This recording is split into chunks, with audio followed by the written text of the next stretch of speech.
Hey friends, this is Kunal and welcome to Learn with Kunal।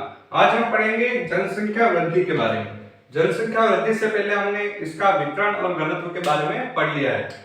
जनसंख्या वृद्धि का अर्थ होता है किसी निश्चित अवधि यानी हम मान ले 2001 से 2011 इसके मध्य किसी क्षेत्र में बसे हुए लोगों की संख्या का परिवर्तन ही जनसंख्या वृद्धि कहलाता है। ये किसी भी क्षेत्र की आर्थिक प्रगति,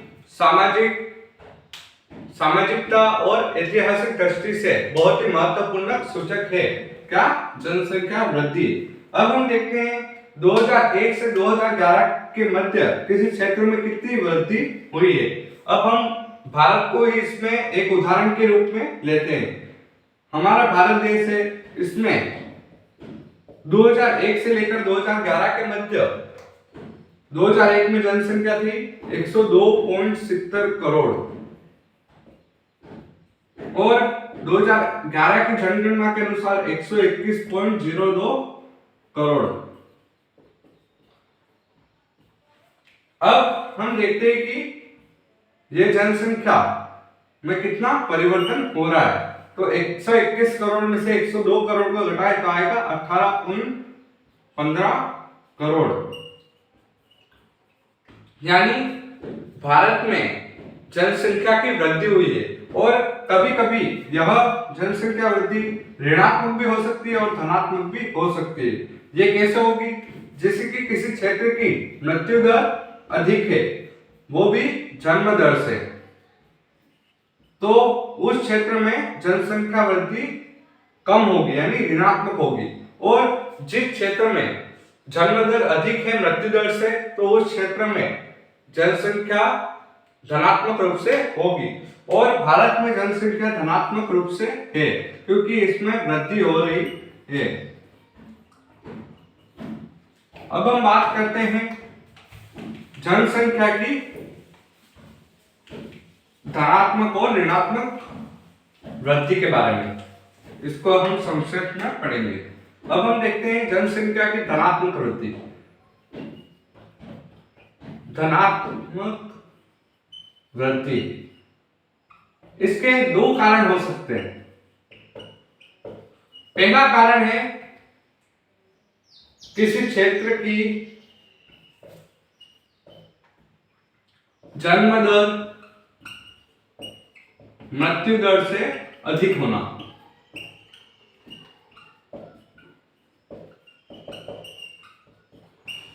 और इसका एक और कारण हो सकता है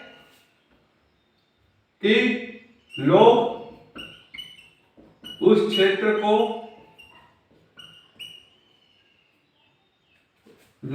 क्षेत्र की ओर आकर्षित होकर वहां अस्थायी रूप से बस जाए। अस्थायी रूप से। अब हम देखते हैं धनात्मक वृद्धि।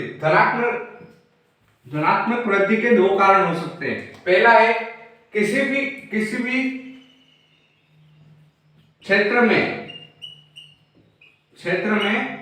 जन्म दर मृत्यु दर से अधिक होना। यानी जिस क्षेत्र में जन्म दर अधिक होगी और मृत्यु दर कम होगी, तो उस क्षेत्र में जनसंख्या की धनात्मक वृद्धि होगी। इसके बाद है कि लोग उस क्षेत्र की ओर आकर्षित होकर वहां अस्थायी रूप से बच जाए। जैसे कि कई बार होता है, हमने आगे पढ़ा भी था कि जनसंख्या को आकर्षित यानी जनसंख्या को प्रभावित करने वाले कारक, उसमें हमने पढ़ा था मृदा, जल, जलवायु, भू-आकृति, इनके बारे में।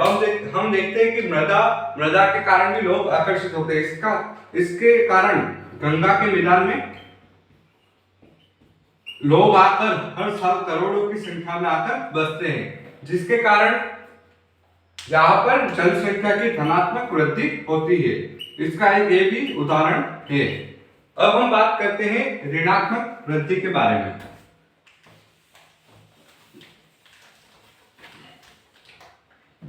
अब है ऋणात्मक वृद्धि। ऋणात्मक वृद्धि किसी भी, इसके भी दो कारण हो सकते हैं। कारण वही है, बस उसमें अंतर आएगा। किसी क्षेत्र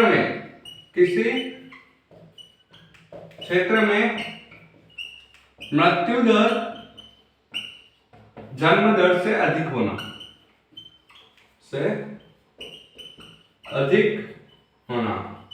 और दूसरा कारण है कि लोगों का किसी कारणवश उस स्थान से चले जाना या अस्थायी रूप से चले जाना, अस्थायी रूप से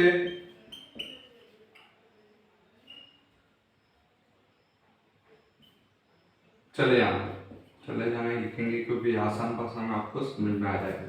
अब हम देखते हैं ऋणात्मक वृद्धि। ऋणात्मक वृद्धि किसी क्षेत्र में मृत्यु दर अगर जन्म दर से अधिक होगी तो वहां पर क्या होगा, ऋणात्मक वृद्धि होगी। जैसे कि जन्म दर कम हो गई और मृत्यु दर अधिक हो गई तो लोगों के मरने वालों की संख्या ज्यादा होगी और आने वालों की संख्या कम होगी। इसके कारण वहां पर ऋणात्मक वृद्धि होगी, यानी जनसंख्या घटेगी और लोगों का किसी कारणवश से अस्थायी रूप से चले आना। और हम देखते हैं कि धनात्मक और ऋणात्मक वृद्धि में एक महत्वपूर्ण कारक रहते हैं दो, एक होता है प्रतिकर्ष कारक और एक होता है अपकर्ष, यानी प्रतिकर्ष यानी उनके विपरीत और अपकर्ष यानी उनको आकर्षित करने वाला।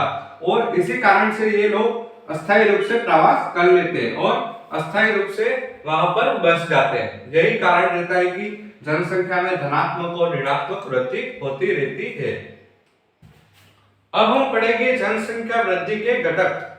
जनसंख्या वृद्धि के तीन घटक हैं, जन्म, मृत्यु और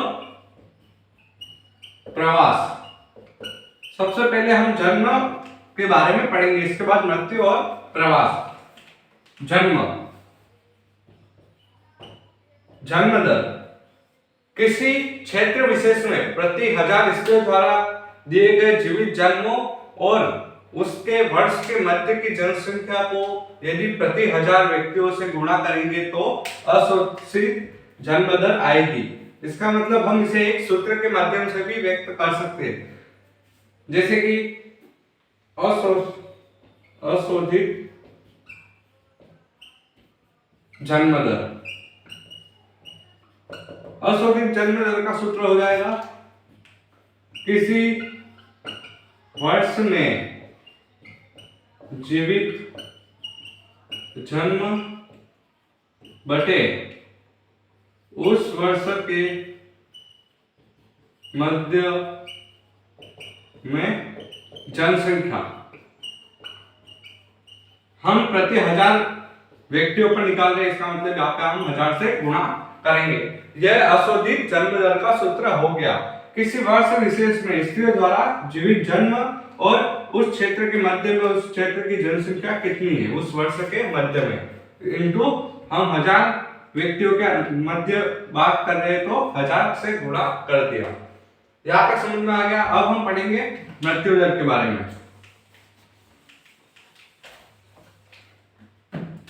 मृत्यु दर भी जनसंख्या परिवर्तन का कारण है। यह ऋणात्मक रूप से होता है, यानी यह किसी के प्रवास और इसके कारण भी हो सकता है। अब हम देखते हैं मृत्यु दर। मृत्यु दर का भी हम एक सूत्र निकाल लेते हैं, अशोधित मृत्यु दर।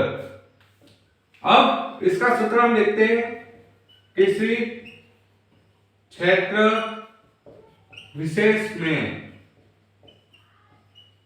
मृतकों की संख्या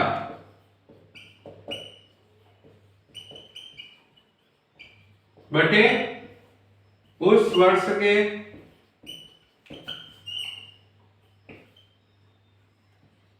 मध्य अनुमानित जनसंख्या इनटू 1000। हम 1000 व्यक्तियों को निकाल रहे हैं, इसका मतलब यहाँ पर 1000 से गुणा करेंगे। अब हम देखते हैं किसी क्षेत्र विशेष में मृतकों की संख्या, यानी उस क्षेत्र में कितने लोग किसी वर्ष में, क्षेत्र के बारे में हम आगे पढ़ेंगे, किसी वर्ष विशेष में मृतकों की संख्या, यानी एक वर्ष में कितने लोग मर रहे हैं, और उस वर्ष के मध्य में अनुमानित जनसंख्या, यानी उस वर्ष के मध्य में उस क्षेत्र की जनसंख्या कितनी है, इनको 1000 से हम प्रति 1000 व्यक्तियों को निकाल रहे तो 1000 से हम गुणा करेंगे।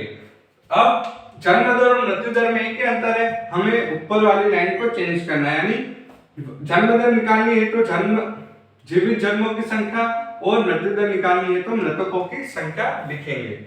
यहाँ तक समझ में आ गया। अब हम पढ़ेंगे प्रवास के बारे में। जन्म और मृत्यु दर के अतिरिक्त एक और घटक आता है हमारे प्रवास। लोग किसी स्थान को जहां से प्रस्थान कर रहे हो, जहां पर जाना चाहते हैं, उस क्षेत्र को लेके तो हम प्राप्त करते हैं कि जिन लोगों से, जिस जगह से लोग गमन करते हैं, लोग गमन करते हैं, उसे कहते हैं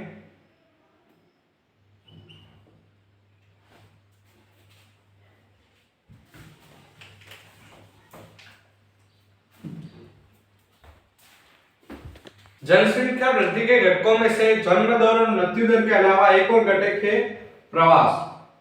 प्रवास भी जनसंख्या वृद्धि को आकर्षित, यानी उस पर प्रभाव डालता है। अब हम देखते हैं ये प्रवास क्या है। लोग किसी एक स्थान से दूसरे स्थान पर जाते हैं, क्यों? क्योंकि वह सुविधाओं के पीछे भाग रहे हैं। ज्यादातर लोग सुविधाएं देखते हैं, इसी का कारण किसी एक क्षेत्र से दूसरे क्षेत्र पर जाते हैं। अब हम देखते हैं इस क्षेत्र से जहां से ये लोग निकले हैं, उस क्षेत्र को हम बोलेंगे उद्गम स्थान, और जिस क्षेत्र पर यहां गए हैं, ये लोग जहां पर जिस क्षेत्र में जाकर बसे हैं, उसे कहेंगे हम गंतव्य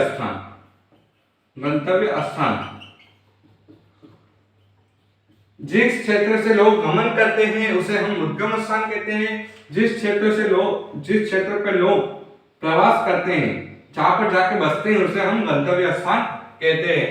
यह प्रक्रिया इस कारण होती है क्योंकि लोग सुविधा के लिए गांव से नगर, गांव से गांव, यानी कभी कभी लोग गांव से गांव जाते हैं, कोई लोग एक गांव से दूसरे गांव, फिर गांव से नगर, किसी रोजगार की खोज में। हमने बहुत सारे इसमें आगे पढ़ लिया है, इनके कारक कौन कौन से हैं वो सब पढ़ा था।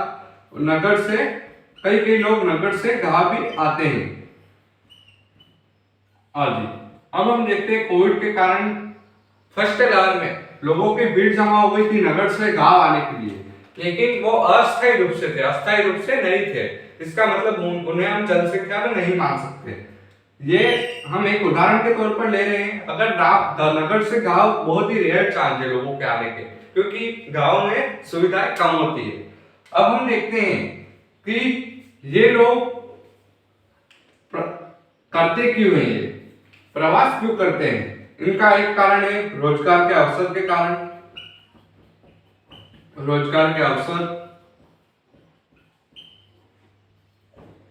सुविधा के लिए, और मनुष्य वर्तमान में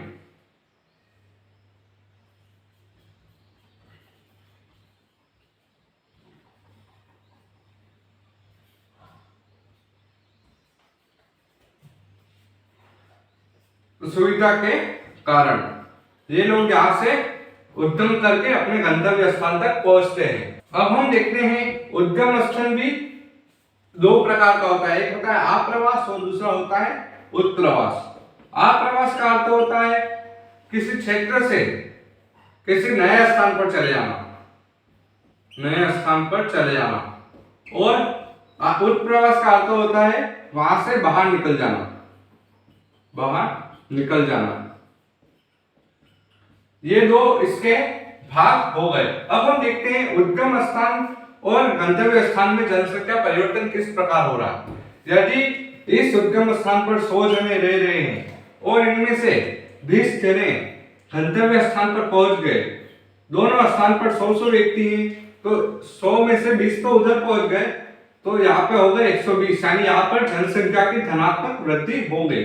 और हम देखते हैं यहाँ पर उद्गम स्थान पर 100 में से 20 चले गए तो 80 लोग बचे, यानी यहाँ पर ऋणात्मक वृद्धि हो रही है, ऋणात्मक वृद्धि हो रही है। इसी के कारण जनसंख्या इसके कारण बहुत ही प्रभावी रहती है। अब हम आगे बात करते हैं इसके कारकों के बारे में। लोग बेहतर आर्थिक और सामाजिक जीवन के लिए प्रवास करते हैं और प्रवास को प्रभावित करने वाले 2 समूह हैं, जिनमें से पहले हैं प्रतिकर्ष कारक और दूसरे हैं अपकर्ष कारक। इन दोनों के हम बारी-बारी से पढ़ेंगे, ये दोनों देख लीजिएगा। अब हम बात करते हैं प्रतिकर्ष कारक के बारे में। प्रतिकर्ष कारक यानी ये इनके भौगोलिक रूप से विपरीत कारक, जैसे कि हम देखते हैं और इस क्षेत्र की भौगोलिक दशाएं ठीक नहीं होंगी, दशाएं बिगड़ी हुई। इसके बाद है भौगोलिक दशाएं बिगड़ी हुई, आर्थिक पिछड़ापन, आर्थिक पिछड़ापन, आर्थिक पिछड़ापन। इसके बाद है प्राकृतिक विपदाएं, प्राकृतिक विपदाएं। इसके बाद है महामारियां,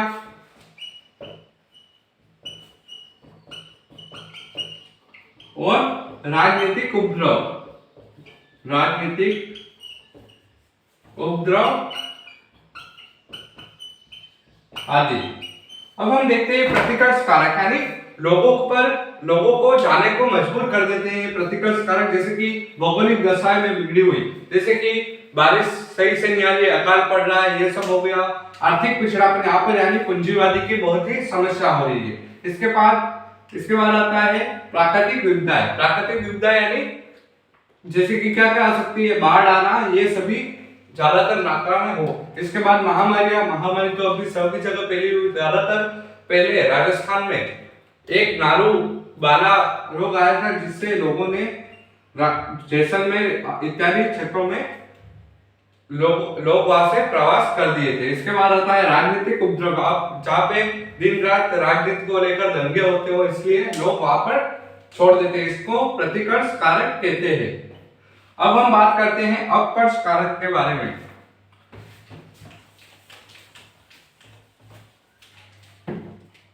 अपकर्ष कारक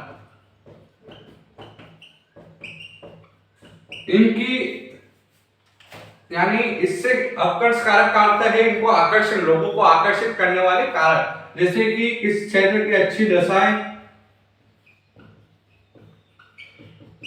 सुख सुविधाएं,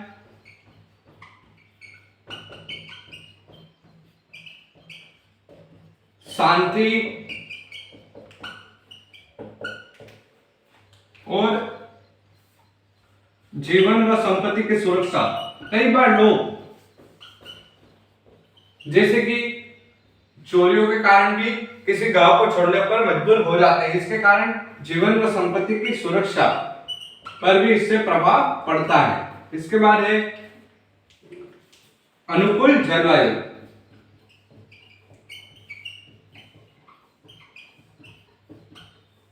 और आर्थिक रूप से अच्छा प्रदर्शन उन क्षेत्रों में जाने का प्रयास करते हैं। आप खुद भी देखिए, अपकर्ष कारक की तरफ बहुत ही आकर्षित होंगे और प्रतिकर्ष कारक की तरफ आप वहां से निकलने की कोशिश करेंगे। ये सभी अपकर्ष कारक है जो लोगों को आकर्षित करते हैं, और इसी के कारण कई लोग यहाँ से उत्प्रवास या फिर आप्रवास कर लेते हैं, किसी क्षेत्र से उत्प्रवास या फिर आप्रवास कर लेते हैं। जहां तक समझ में आ गया, हमने 3 घटक पढ़ लिए हैं। जो पहला हमने पढ़ा जन्म, इसके बाद मृत्यु और तीसरा पढ़ लिया हमने प्रवास। हमने जनसंख्या वृद्धि के तीनों घटक पढ़ लिए हैं। अब हम बात करते हैं जनसंख्या वृद्धि की प्रवृत्तियों के बारे में। जनसंख्या की वृद्धि की प्रवृत्तियां। जनसंख्या वृद्धि अभी लगभग पृथ्वी पर 700 करोड़ मनुष्य निवास करते हैं। 700 करोड़ जनसंख्या पहुंचने में इसे हजारों वर्ष लगे। सर्वप्रथम हम बात करें तो इसे कहानी के माध्यम से ले सकते हैं। 8000 से 12000 वर्ष पूर्व यह जनसंख्या 80 लाख से भी कम थी। इसके पश्चात ईसा की यह धीरे धीरे बढ़ी और ईसा की पहली शताब्दी में यह जनसंख्या अनुमानित जनसंख्या, यह निश्चित जनसंख्या नहीं है, 30 करोड़ से भी कम थी। इसके बाद औद्योगिक क्रांति हुई और इसके बाद नए नए क्षेत्रों का विकास हुआ और विश्व व्यापार ने इसके लिए जनसंख्या वृद्धि के लिए कई मंच तैयार किए, जिसके कारण 17वीं सदी और 1750 के लगभग विश्व की जनसंख्या थी 55 करोड़। 55 करोड़ के पश्चात यह जनसंख्या 18वीं शताब्दी में इसमें विस्फोटक वृद्धि हुई, यानी अत्यधिक वृद्धि हो गई, जिसके कारण यह वर्तमान में 2021 में 2011 की जनगणना के अनुसार 2016 यानी इस सदी में 21वीं सदी में ये लगभग 700 करोड़ हो गई। यानी 1750 की ईस्वी के बाद यह जनसंख्या में विस्फोटक वृद्धि हुई है। अब इसमें प्रौद्योगिकी और विज्ञान की भी बहुत ही सहायता है। जैसे कि पहले लोग खुद ही कार्य करते थे, घोड़ा गाड़ी बैलगाड़ी ये चलाते थे, बहुत ही मेहनत करते थे, जिसके कारण अत्यधिक मेहनत के कारण मृत्यु दर अधिक हो रही थी। इसके पश्चात कोई भी महामारी आती तो उसके कारण लोग बच नहीं पाते थे। उस टाइम इतने इलाज की व्यवस्था नहीं थी, इसके कारण लोग बहुत ज्यादा संख्या में मर जाते हैं। और वर्तमान में प्रौद्योगिकी और विज्ञान की सहायता से अत्यधिक लोगों को बचाया गया और मृत्यु दर को कम किया जा रहा है। इसके कारण अभी वर्तमान में जनसंख्या 700 करोड़, यानी यह विस्फोटक वृद्धि है। अब हम बात करते हैं जनसंख्या वृद्धि 2 गुना होने की वृद्धि। जनसंख्या वृद्धि 2 गुनी कब हुई? मानव जनसंख्या को 1 करोड़ होने में 1 करोड़ होने में कितने वर्ष लगे? 10 लाख से भी अधिक वर्ष लगे। 10 लाख से अधिक वर्ष लगे। फिर इसको 1 करोड़ होने में कितने वर्ष लगे? 10 लाख से भी अधिक। और 5 अरब से 6 अरब होने में सिर्फ इसे 12 वर्ष लगे। इसका मतलब जनसंख्या वृद्धि 5 अरब से 6 अरब यानी 100 करोड़ सिर्फ 12 वर्ष में बढ़ गए। और 1 करोड़ के बढ़ने के लिए इसमें लगभग 10 लाख से अधिक वर्ष लगे। अब हम देखते हैं कि विभिन्न प्रदेशों में उनकी जनसंख्या के 2 गुना होने से अत्यधिक विविधता पाई जाती है। विकसित देश विकासशील देशों की तुलना में अपनी जनसंख्या 2 गुना करने में समय ले रहे हैं। अब हम देखते हैं विकसित देश और विकासशील देशों के बारे में।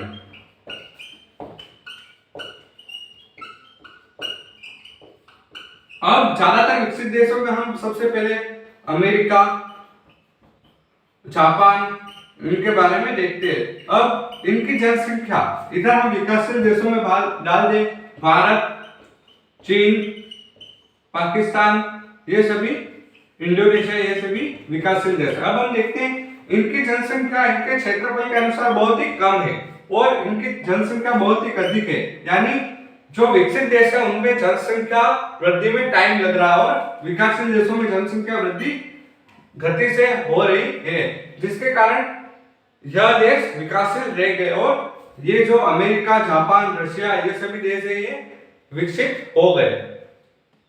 अब हम आज इतना ही पढ़ेंगे। कल हम जनसंख्या परिवर्तन जनसंख्या परिवर्तन के स्थानिक प्रारूप, जनसंख्या परिवर्तन के प्रभाव के बारे में पढ़ेंगे। If you like this video, please hit the like button and more interesting video, subscribe to our channel Learn with Kunal.